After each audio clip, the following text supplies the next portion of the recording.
Assalamualaikum warahmatullahi taala wabarakatuh. Salam sejahtera. Apa khabar pelajar-pelajar? Diharap pelajar-pelajar dalam keadaan sihat. Untuk sesi pembelajaran kita pada kali ini, pelajar-pelajar sekalian masih lagi membincangkan ataupun di bawah tajuk modul Manual Transmission System. Untuk pembelajaran pada kali ini, kita akan menyentuh modul kelas sistem. Seperti biasa, saya minta pelajar-pelajar dapat menyediakan buku nota dan catatkan isi-isi penting semasa saya memberi penerangan. Saya harap pelajar-pelajar dapat beri tumpuan semasa penerangan diberi supaya pelajar-pelajar tidak lupa, dan dengan nota yang pelajar-pelajar catat tadi boleh dibuat ulang kaji ataupun sebagai rujukan untuk masa yang akan datang. Okey, pelajar-pelajar sekalian, untuk sesi pembelajaran ni kita akan masuk sedikit sistem kelas. Okey, cuba pelajar-pelajar tengok slide nombor 1, bendalih kelas. Kalau pelajar perhatikan pada slide nombor 1 tu, saya dah sediakan gambar rajah atau gambar bendalih kelas. Kalau situ saya sediakan dua. Kalau pelajar tengok sebelah kiri tu adalah kelas float dan sebelah kanan tu adalah break float. Kalau pelajar perhatikan, untuk sistem kelas ni dia menggunakan bendalih yang sama digunakan dalam sistem break, dan sistem break juga menggunakan bendalih yang sama. Kalau kita tengok, dia diistilahkan sebagai dua fungsi lah, iaitu cecair break boleh digunakan untuk sistem kelas, dan juga sistem kelas ataupun bendalih kelas boleh digunakan dalam sistem break. Mana kalau pelajar-pelajar cari ataupun pergi kedai spare part ataupun kedai alat ganti, jika cecair kelas tak ada, boleh digunakan cecair break untuk digunakan pada sistem kelas. Okay, seterusnya cuba pelajar tengok slide nombor 2, bendalih kelas. Apa itu yang dikatakan bendalih kelas? Okey, kita tengok dulu penerangan dia. Kelas float ataupun bendalih kelas merupakan sejenis bendalih hidrolik ataupun kita panggil dia hidrolik float, yang digunakan sama ada pada sistem break dan juga pada sistem kelas. Okey, bendalih kelas berfungsi untuk menghantar daya tekanan daripada kelas master cylinder ke slip cylinder, dan juga digunakan untuk menghantar tekanan kerana sifatnya yang boleh mampat, iaitu kompres. Kalau pelajar perhatikan, kelas master cylinder ni diletakkan ataupun kat situ dia ada reservoir. Kita akan tuangkan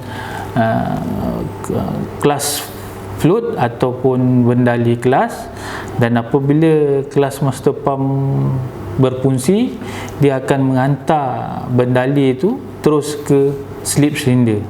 Okey, kita tengok pula, sebenarnya istilah minyak brek ni kurang tepat. Biasa kalau pelajar-pelajar perhatikan, orang selalu sebut minyak brek, minyak kelas. Sebenarnya dia bukan jawapan yang tepat. Dia sebenarnya bukan jenis minyak, dia adalah jenis bendalih. Oleh itu, kalau kita tengok pada botol pun dia labelkan brake fluid ataupun kelas fluid, ataupun kita panggil dia bendalih brake. Okey, bukan minyak brake. Dia bukan daripada jenis minyak, dia adalah daripada jenis bendalih ataupun cecair. Okey, itu slide nombor 2. Cuba kita tengok slide nombor 3. Kita tengok ciri-ciri bendalih kelas ataupun ciri-ciri bendalih brake. Seperti mana saya cerita tadi, sistem brake dan sistem kelas dia menggunakan cecair ataupun bendalih yang sama. Okey, pada asasnya kelas bendalih kelas adalah sama dengan bendalih sistem kelas.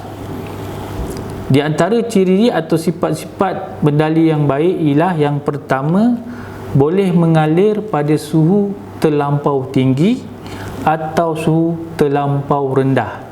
Apa yang dikatakan suhu terlampau tinggi atau suhu terlampau rendah, iaitu bendali ini tidak akan cair pada suhu tinggi dan tidak akan beku pada suhu rendah. Okey, suhu tinggi adalah sekitar 260 darjah Celsius ataupun 500 darjah Fahrenheit, dan suhu yang paling rendah sekitar negatif 75 darjah Celsius atau negatif 104 darjah Fahrenheit. Okey, salah satu ciri-ciri yang ada pada bendali kelas ataupun bendali brek ni adalah dia mampu mengalir pada suhu tinggi ataupun suhu rendah. Okey, kalau dia tak ada mempunyai sifat-sifat boleh mengalir pada suhu tinggi dan suhu rendah, apabila suhu terlalu tinggi dia akan terlalu cair, dan apabila suhu terlalu rendah dia boleh jadi beku. Dengan ini sistem kelas tidak berfungsi. Kalau ini berlaku pada sistem brek, ini akan menyebabkan sistem brek pada sesebuah kenderaan tidak akan berfungsi. Okey, itu yang pertama, dia ciri-ciri dia lah. Yang kedua, sebagai bahan pelincir terhadap komponen sistem kelas, iaitu komponen pada piston seal. Piston seal ni dibuat daripada campuran getah. Oleh itu dia ada ataupun dia memerlukan pelinciran. Jika tidak ada pelinciran akan menyebabkan berlakunya geseran kering dan piston seal ni mudah koyak. Okey, kalau kita perhatikan ataupun pelajar-pelajar perhatikan, piston seal ni biasanya berada ataupun dipasang di master cylinder dan juga slip cylinder. Okey, seterusnya cuba pelajar-pelajar tengok slide nombor 4, masih lagi dalam ciri-ciri bendali kelas. Yang ketiga, ciri-ciri bendali kelas tidak mengaratkan komponen dalaman sistem kelas. Jika bendali kelas mempunyai sifat-sifat mengarat, bila bendali kelas terkena pada komponen di dalam sistem kelas akan merosakkan komponen tersebut.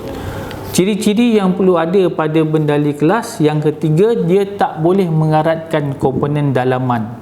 Okey, itu sebab penting. Bila dia mengaratkan, dia akan merosakkan komponen dalam.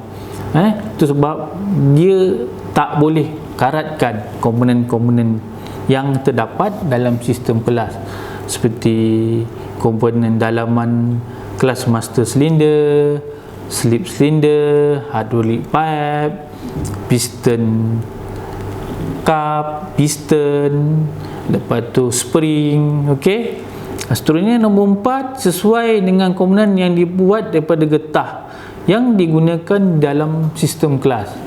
Bendali kelas mestilah tidak mengeraskan dan melembutkan komponen yang dibuat daripada getah. Okey, ciri-ciri yang keempat yang perlu ada pada bendali kelas ialah dia tidak merosakkan komponen yang dibuat daripada getah.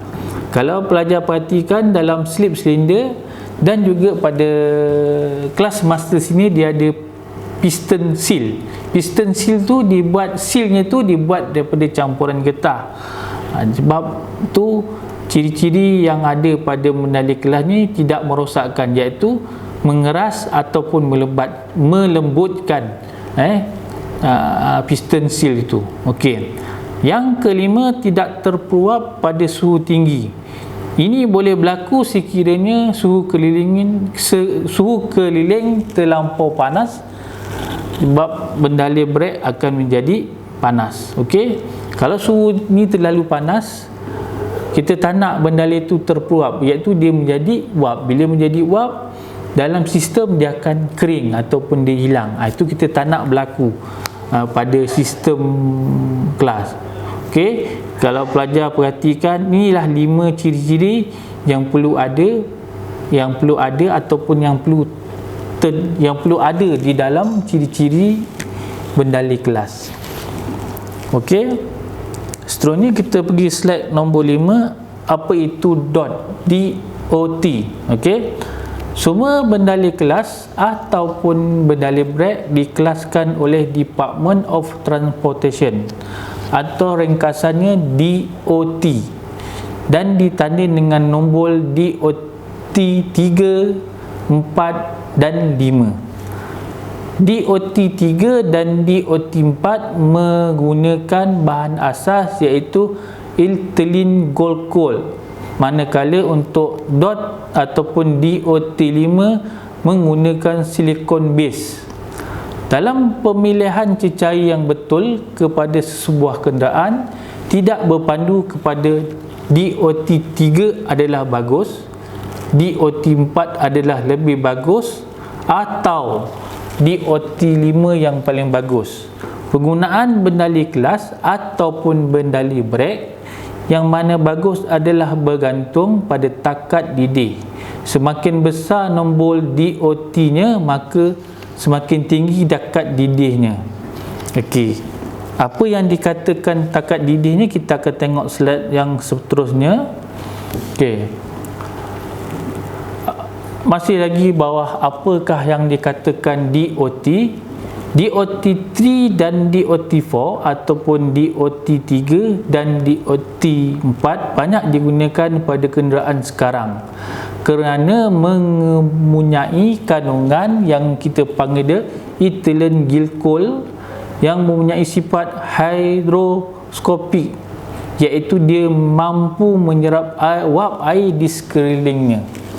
Ini bermakna jumlah air yang terdapat dalam bendali kelas tersebut akan bertambah dari masa ke semasa.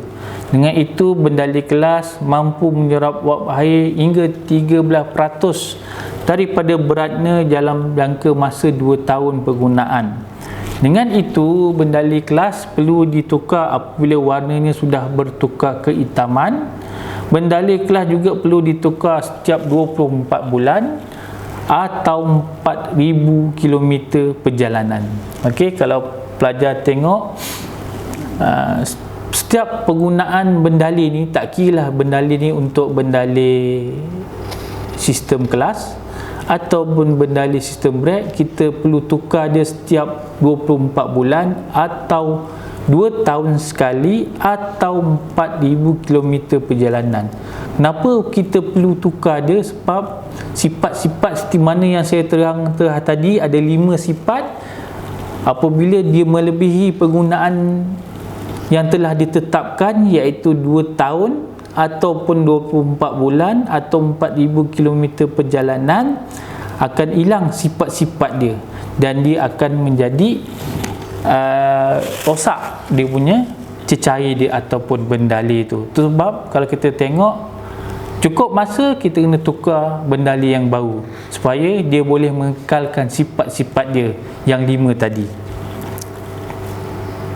Okey, seterusnya pelajar tengok slide nombor 7. Okey, kat sini saya ada sertakan gambar. Kita tengok takat didih bendali kelas, sama juga takat didih bendali brek. Kat sini saya sediakan, kalau pelajar tengok yang warna merah tengah tu adalah termometer. Okey, yang sebelah tu dry brake fluid, maknanya brake fluid dalam keadaan kering.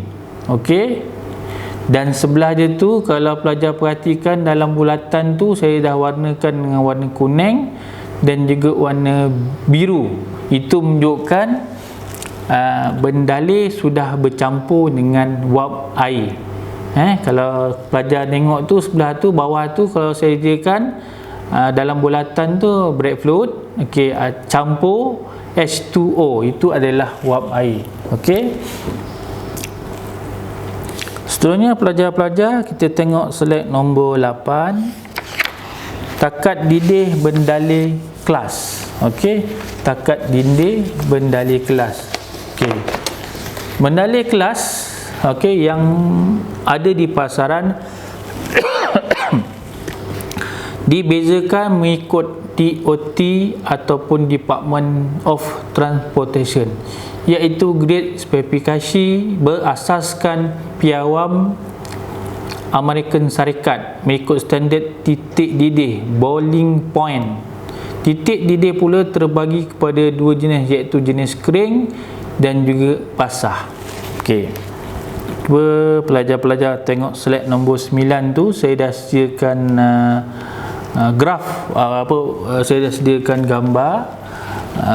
Pertama sekali kita tengok spesifikasi DOT3, DOT4, DOT5.1 dan juga DOT5. Kalau pelajar perhatikan, DOT3, DOT4 dan DOT5.1 bahan asas dia adalah lagi pada glycol. Okey, manakala untuk DOT5 ataupun DOT5 dia menggunakan silikon. Cuba kita tengok takat didih waktu dia kering. Untuk DOT3 dia melebihi 205 darjah Celsius. Bagi DOT4 dia melebihi 230 darjah Celsius.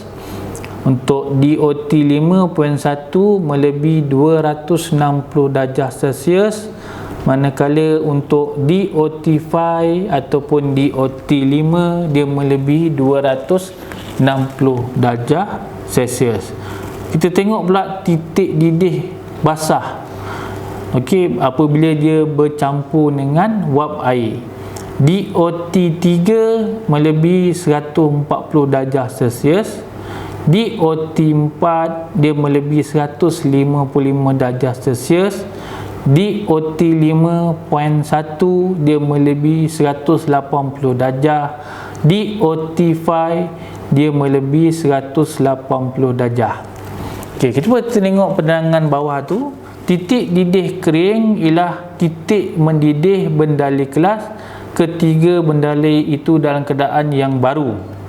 Titik didih basah pula bermakna bendalai kelas ataupun brek sudah lama digunakan sekitar 1 hingga 2 tahun ataupun terdedah pada udara.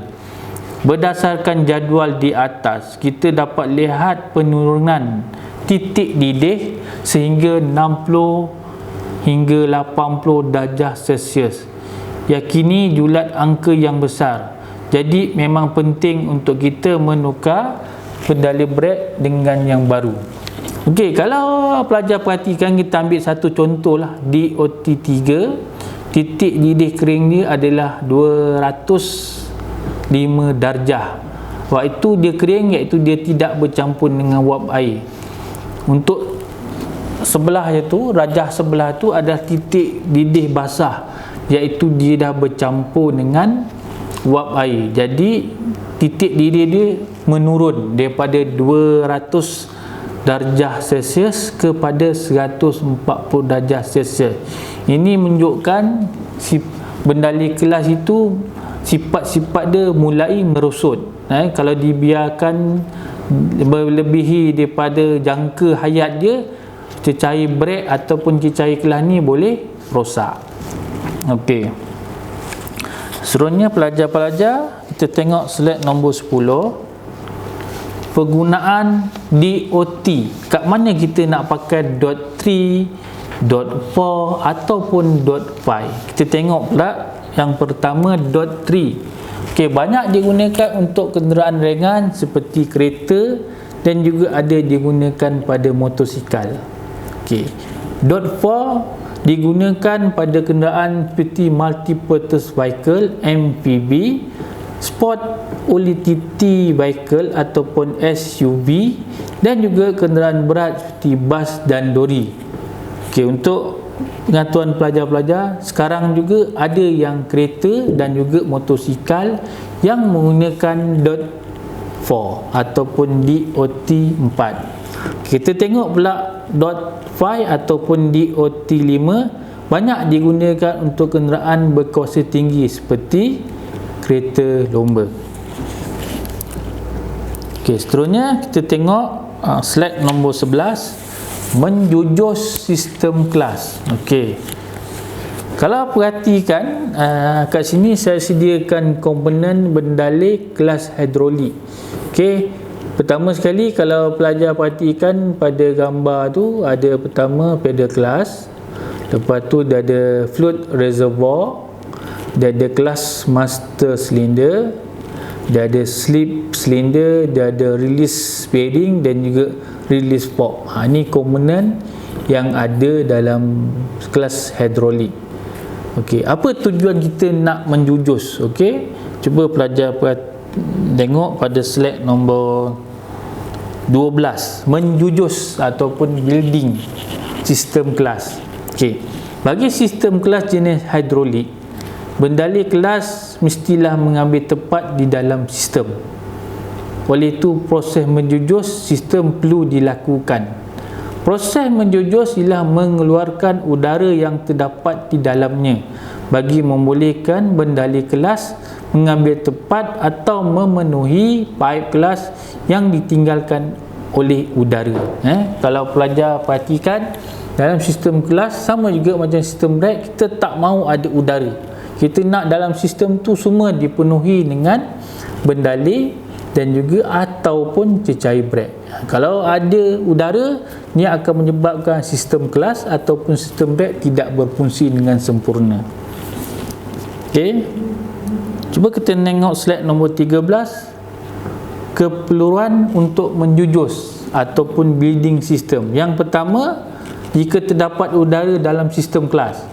Jika pelajar-pelajar perhatikan ataupun dapati terdapat udara di dalam sistem kelas, kita perlu buat menjujus. Yang kedua, selepas mengganti atau merombak rawat komponen-komponen sistem kelas, iaitu kelas master cylinder dan slip cylinder. Apabila pelajar-pelajar menanggalkan kelas master cylinder, menanggalkan hydraulic hose, menanggalkan flexible hose dan juga menanggalkan slip cylinder, apabila pelajar pasang balik, pelajar perlu membuat kerja-kerja menjujus, iaitu mengeluarkan udara yang ada di dalam sistem. Okey, seterusnya pelajar pergi ke slide nombor 14. Okey, terdapat dua kaedah untuk menjujus. Yang pertama, kaedah secara manual. Apa yang dikatakan kaedah secara manual? Kaedah secara manual ialah dengan menggunakan dua orang, iaitu satu orang akan memijak ataupun mengepam pedal kelas, manakala seorang lagi akan membuka bleeding nipple di roda. Okey, itu untuk sistem brake. Tapi untuk sistem kelas, membuka bleeding nipple di slip cylinder. Kaedah ini menggunakan tarikan graviti untuk membolehkan bendali kelas keluar. Ini kaedah cara manual, dia memerlukan dua orang. Pertama, seorang akan duduk dalam ruang pemandu dan dia akan mengepam pedal kelas. Okey, yang satu lagi akan membuka bleeding nipple di slip cylinder yang berada di bawah kenderaan. Itu secara manual. Yang kedua, kaedah secara bertekanan, iaitu menggunakan vacuum pump. Kaedah ini menggunakan vacuum pump yang dipasang pada bleeding nipple dan dipump untuk menyedot bendali kelas keluar. Ini kaedah yang nombor 2, dia menggunakan seorang saja, iaitu gunakan pump dan kita pump, dia akan sedut bendali keluar daripada sistem. Okey, seterusnya pelajar tengok slide nombor 15 tu, rajah 3 saya sediakan kat situ.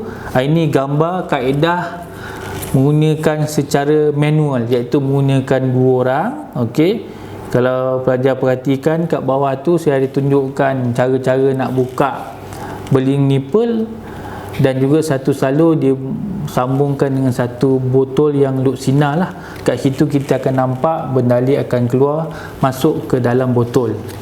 Okey, yang kedua, rajah keempat tu, kaedah secara menggunakan vacuum pump. Kat sini saya sediakan satu vacuum pump, dan vacuum pump ni dia akan mengepam ataupun kita sambungkan sama ada di bleeding nipple ataupun setengah-setengah dia kita letak pada reservoir di kelas master pump. Okey, itu slide nombor 15. Seterusnya pelajar-pelajar, kita pergi kepada slide nombor 16.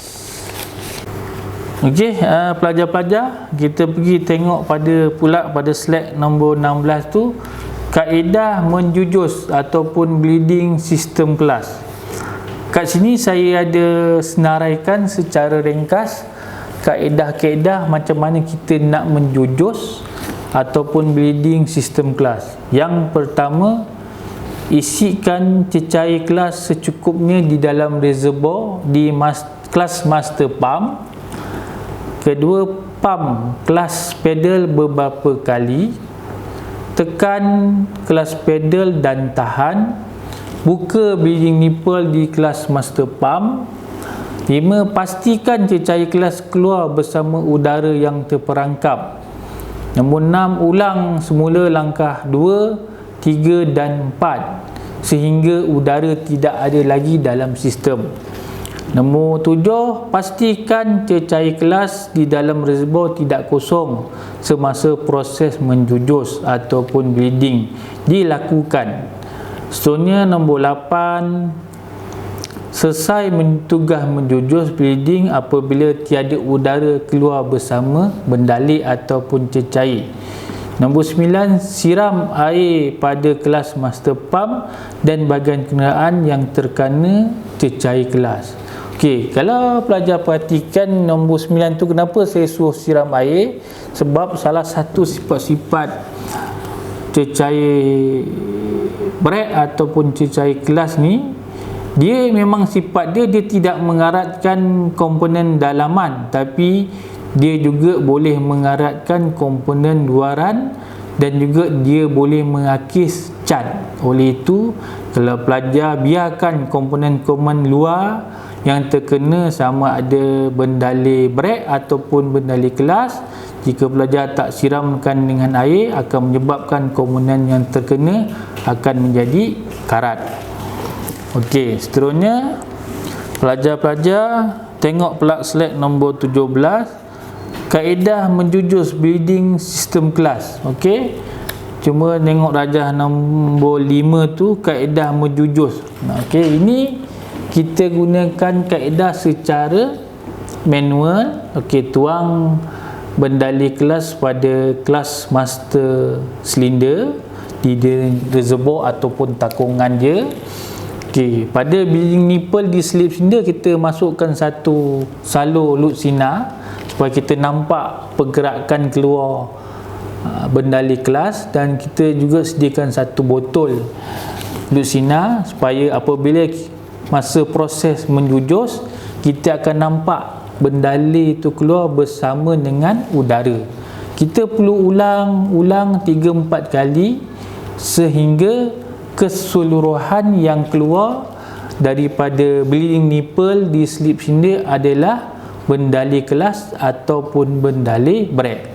Okey, kalau kita menceritakan kelas, iaitu bendalai kelas yang keluar tu, kita dapati semua je yang keluar adalah bendalai, bukan bendalai keluar separuh, udara keluar, bendalai keluar, udara keluar. Kita tak mau, kita nak sampai udara tak ada dalam sistem dengan mematikan bendalai yang keluar melalui hos lut sinar tu, dan juga kita tengok pada botol tak ada udara.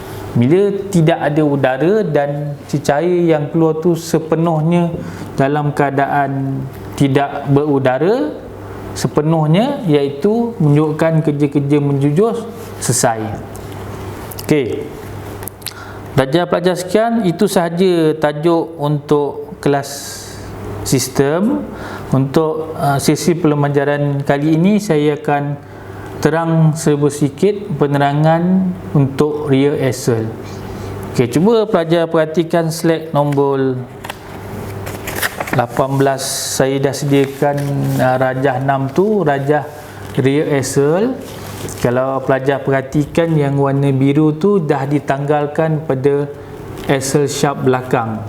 Okey, yang sebelah kiri pelajar-pelajar tu yang berwarna hitam tu, dia komplit ataupun lengkap satu unit, dan sebelah kanan tu yang warna biru tu saya dah keluarkan gambar rajah yang saya sediakan tu, saya dah keluarkan daripada unit yang asal. Okey, apa itu rear axle? Rear axle ni masih lagi dalam manual transmission system. Kita tengok slide nombor 19, rear axle. Fungsi rear axle ialah untuk membolehkan kedua-dua roda pemancu dipusingkan pada laju yang berbeza tetapi dengan daya kilas yang sama. Ini adalah perlu disebabkan semasa kenderaan memelok, roda di luar bergerak lebih laju daripada roda sebelah dalam. Okey, rear axle ni dia akan berfungsi apabila kenderaan mengambil selekoh, sama ada selekoh ke kanan ataupun selekoh ke kiri. Rear axle ni tidak akan berfungsi apabila kenderaan dalam keadaan bergerak lurus. Okey, fungsi dia adalah untuk membezakan roda sebelah dalam pusing lebih sedikit ataupun lebih perlahan jika dibandingkan dengan roda sebelah luar. Dia akan berpusing lebih laju ataupun lebih ligat, bergantung pada kenderaan itu mengambil selekoh sama sebelah kanan ataupun sebelah kiri. Kalau dia mengambil selekoh sebelah kanan, roda sebelah dalam kanan akan berpusing perlahan jika dibandingkan roda sebelah kiri yang berpusing lebih ligat. Sama juga jika mengambil selekoh sebelah kiri, roda sebelah dalam kiri akan berpusing lebih perlahan dan roda sebelah keluar sebelah kanan akan berpusing lebih laju. Itulah fungsi asas rear axle. Untuk penerangan rear axle yang lebih lanjut, kita akan berjumpa lagi untuk sesi pembelajaran pada lain kali. Rasa saya setakat itu saja sesi pembelajaran kita pada kali ini.